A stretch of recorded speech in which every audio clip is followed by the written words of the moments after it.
Selamat malam berkah dalam. Ketika saya tugas di Jakarta, kemudian ada satu keluarga yang minta doa atau misa arwah seperti ini.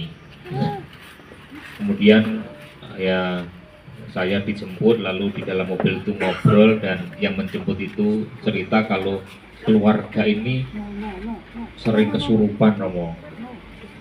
Maka kemudian mengadakan misa peringatan arwah untuk anggota keluarga karena sudah lama tidak mengadakan doa untuk mereka. Oh ya. Lalu di tengah-tengah misa itu waktu saya datang, keluarga itu menyambut dengan biasa, ya, tidak ada apa-apa. Nah begitu misa, di tengah-tengah misa itu kesurupan. Nah, saya juga bingung juga saya.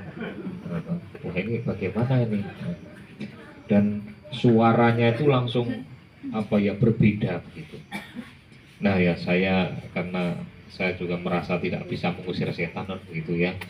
Nah kemudian saya dekati, saya tumpangi tangan, dan kemudian aku bisa berhenti lah.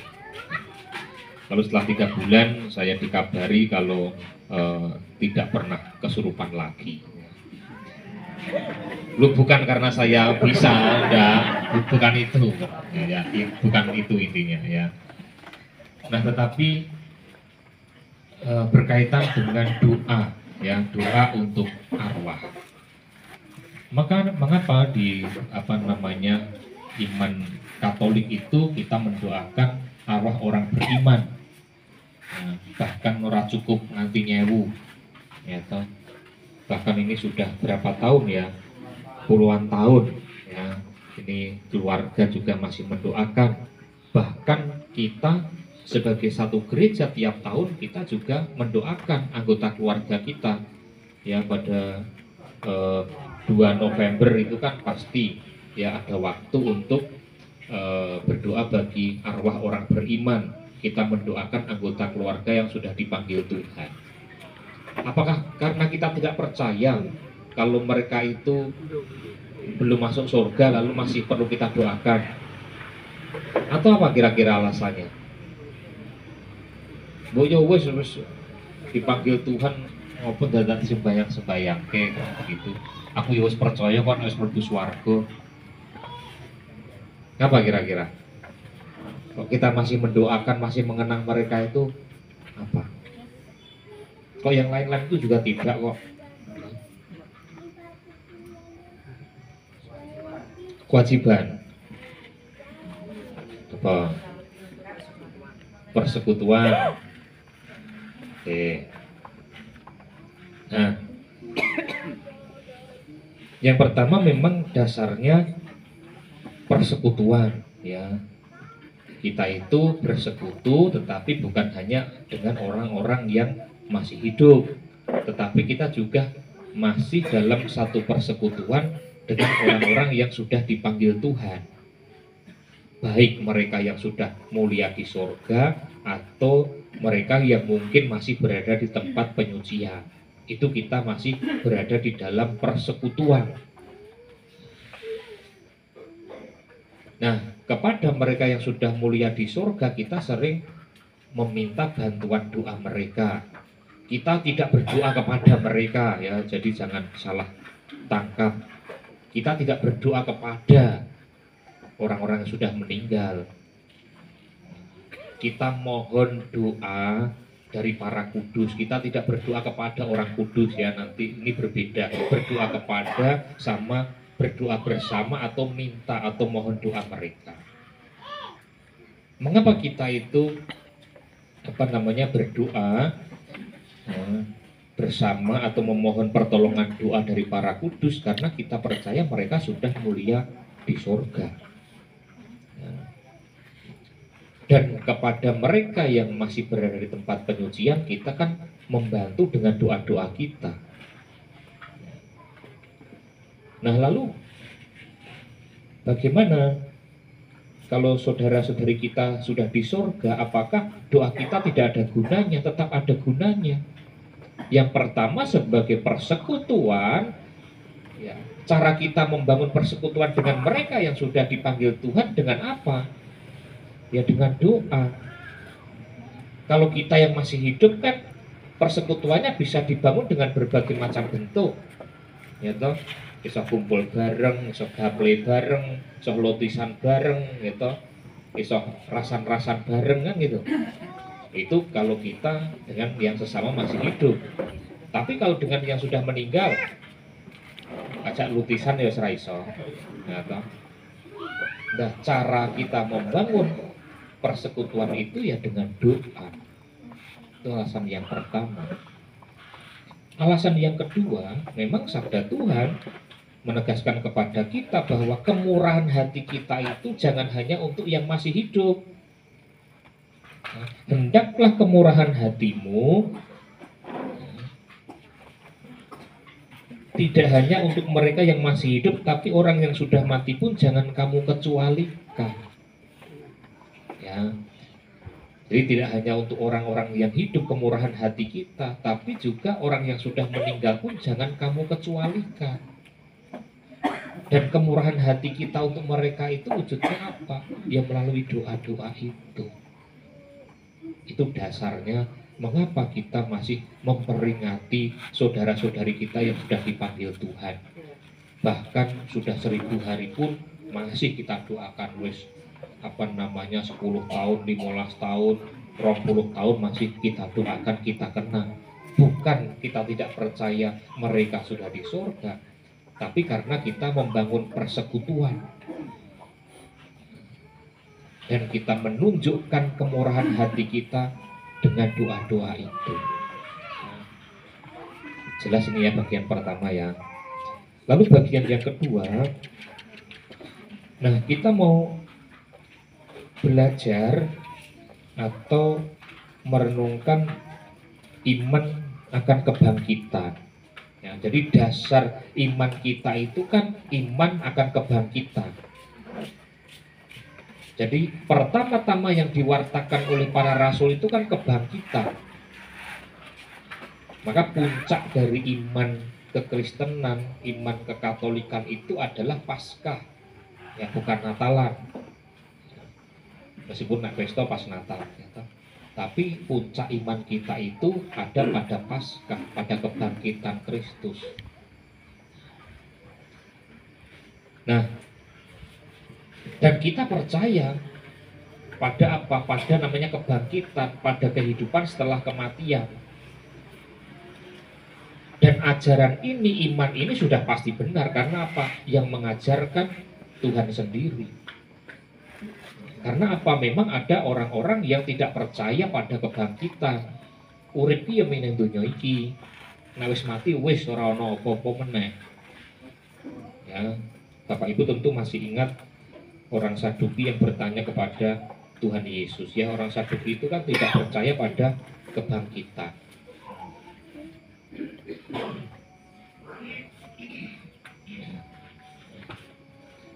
Pada suatu hari datanglah kepada Yesus orang-orang Saduki yang mengatakan bahwa tidak ada kebangkitan.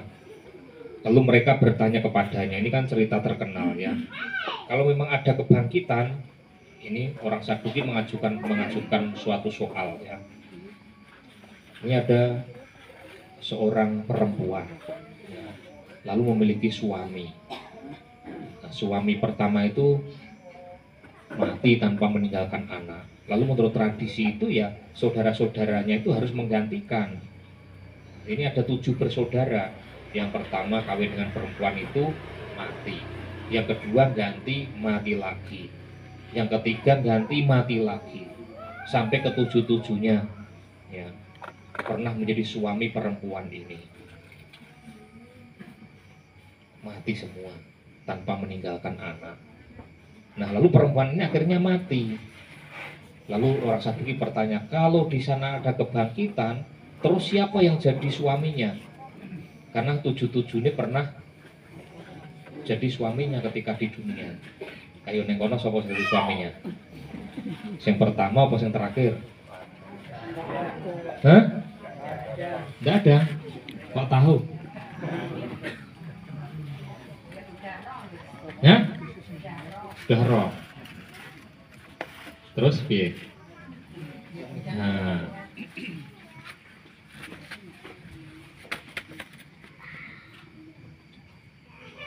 lalu Yesus menjawab begini, ya.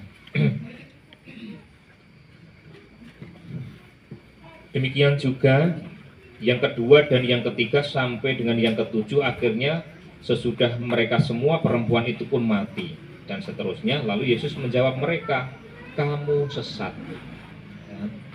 Sebab kamu tidak mengerti kitab suci maupun kuasa Allah. Sebab pada waktu kebangkitan mereka tidak kawin dan tidak dikawinkan, tetapi menjadi seperti malaikat di surga. Jadi di dalam kebangkitan itu tidak ada lagi yang namanya kawin dan dikawinkan, tetapi hidup seperti malaikat di surga. Artinya apa? Kebahagiaan di dalam perkawinan itu wis ora ana apa-apa nih. Do bahagia orang perkawinan. Wis sak bahagiane kaya ngopo ora ana apa-apane kuwi. Ya toh. Nah, pemenang nek ora bahagia ya. Artinya apa? Hidup bersama dengan Allah itu sudah mengatasi semuanya. Ya. Nah, kita hidup bersama dengan Allah. Nah, itu berkaitan dengan kebangkitan. Nah, oleh karena itu saat ini apa? Kita itu diajak untuk menyadari kita ini sudah diangkat menjadi anak-anak Allah sekarang. Ya, tadi kan dalam bacaan pertama dengan jelas bahwa kita itu adalah anak-anak Allah.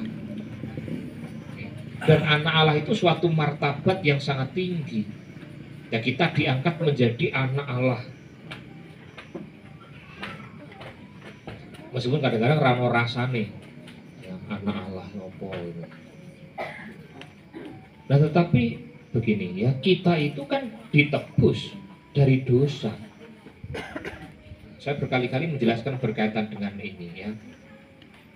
Dengan kita berdosa itu sebenarnya hidup kita sudah tergadaikan pada dosa. Dan kita itu tidak bisa menebus hidup kita dari dosa itu. Kalau Bapak Ibu menggantikan sesuatu supaya barang itu kembali kan harus apa? Nebus ya. Kalau kita tidak nebus ya barang itu tidak kembali kepada kita. Nah, hidup kita itu sudah tergantikan pada dosa. Dan kita itu tidak mampu menebus hidup kita. Buktinya apa? Kita mau melakukan yang baik, nyatanya dosa yang kita lakukan. Mau berbuat baik dosa lagi, mau berbuat baik dosa lagi. Dia harus membayar hidupmu dari dosa, tidak bisa. Nah, maka Kristuslah menebus hidup kita dari dosa itu. Nah, maka kalau kita menggantikan barang, kita tidak bisa menebus, lalu yang menebus orang lain, barang itu jadi milik siapa? Iya, menjadi milik yang menebus. Karena kita tidak mampu menebus hidup kita dari dosa, ditebus oleh Kristus, maka hidup kita bukan lagi milik kita sendiri. Hidup kita itu menjadi milik Kristus. Ya. Hidup kita tidak lagi milik dosa, hidup kita juga bukan lagi milik kita sendiri, hidup kita ini sekarang milik Kristus. Nah, maka sebetulnya kan terserah Kristus, kita itu mau dijadikan apa, mau sudah jadi miliknya kok. Apalagi zaman waktu itu ya, sudah biasa yang namanya budak. Kita itu bahkan mau dijadikan budak oleh Kristus pun ya monggo saja, wong sudah miliknya Kristus kok. Tapi yang luar biasa, yang kita itu layak juga untuk dijadikan budak, tapi kita diangkat menjadi apa? Anak. Ya. Itu seperti Paulus yang dilakukan kepada Onesimus ya, bacaan minggu yang lalu. Dia kirim surat kepada Filemon ya, supaya apa? Onesimus itu budak, tetapi kemudian diangkat menjadi anak. Jangan perlakukan sebagai budak, dia sudah seperti anakku sendiri, kata Paulus. Nah, kita ini layak untuk dijadikan budak, tetapi justru kita diangkat menjadi anak. Oleh karena itu apa? Sekarang karena kita adalah anak, maka ya hidupnya harus menyerupai hidup Bapa. Ya. Kacang orang tinggal apa lali karo kulite ya ono, ya orang tinggal lanjaran ya ono, ya. Artinya apa? Ya kita adalah anak, Allah adalah Bapa kita, maka hidup kita ya menyerupai hidup Allah. Maka dikatakan setiap orang yang menaruh pengharapan itu kepadanya menyucikan diri sama seperti dia yang adalah suci. Yang menaruh pengharapan pada kebangkitan tadi, maka dia juga harus menyucikan diri, menguduskan diri seperti dia yang adalah suci. Ya, karena Bapa kita kudus, maka kita juga harus kudus. Dan kekudusan itu tidak usah mikir yang sulit-sulit Bapak Ibu. Ya, kudus itu bukan berarti terus kita menjauh dari dunia, menarik diri dari dunia, kita berdoa terus di kamar, baca kitab suci terus di kamar, tidak kontak dengan siapa-siapa, bukan itu. Tapi kekudusan itu sebetulnya hal-hal sederhana. Paus Fransiskus pernah menyebut begini, ya, kudus Bapak Ibu yang hidup berkeluarga, kamu setia dengan pasanganmu, itu kekudusan, itu kesucian. Bapak Ibu sebagai orang tua bertanggung jawab mendidik anak-anakmu dengan sungguh-sungguh, itu kekudusan. Sudah dilakukan? Berarti kudus menjenengan. Bapak Ibu, saudara-saudari semua, ya, bekerja dengan sungguh-sungguh, bekerja tidak hanya untuk mencari nafkah, tapi dalam pekerjaanmu kamu juga punya hati untuk melayani orang lain, itu kekudusan. Berarti apa? Kekudusan itu bukan sesuatu yang awang-awang, bukan sesuatu yang sulit kita jangkau, tapi kekudusan itu bahkan sudah dilakukan. Kekudusan itu bisa kita capai dalam kehidupan kita setiap hari. Maka ini saya sedang berhadapan dengan orang-orang kudus ini sebetulnya, dengan Bapak Ibu semua ini.